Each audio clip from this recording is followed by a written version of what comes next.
أعوذ بالله من الشيطان الرجيم. بسم الله الرحمن الرحيم.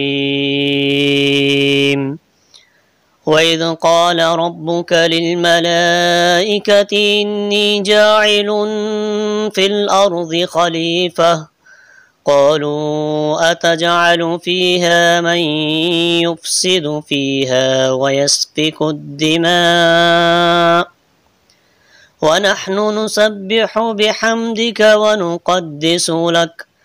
قال إني أعلم ما لا تعلمون وعلم آدم الأسماء كلها ثم عرضهم على الملائكة فقال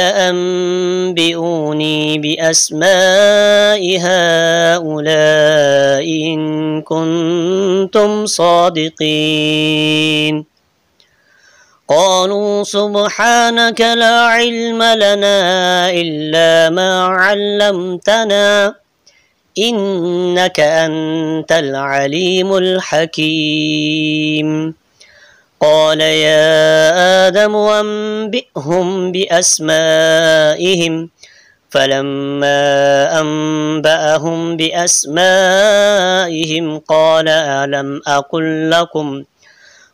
ألم أقل لكم إني أعلم غيب السماوات والأرض وأعلم ما تبدون وما كنتم تكتمون وإذ قلنا للملائكة اسجدوا لآدم فسجدوا إلا إبليس أبى واستكبر وكان من الكافرين وقلنا يا آدم اسكن أنت وزوجك الجنة وكلا منها رغدا حيث شئتما ولا تقربا هذه الشجرة فتكونا من الظالمين فأزلهما الشيطان عنها فأخرجهما مما كانا فيه وقلنا اهبطوا بعضكم لبعض عدو ولكم في الأرض مستقر ومتاع إلى حين فتلقى آدم من ربه كلمات فتاب عليه إنه هو التواب الرحيم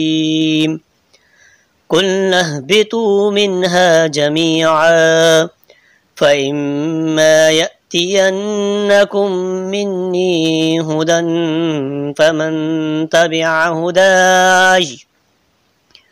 فمن تبع هداي فلا خوف عليهم ولا هم يحزنون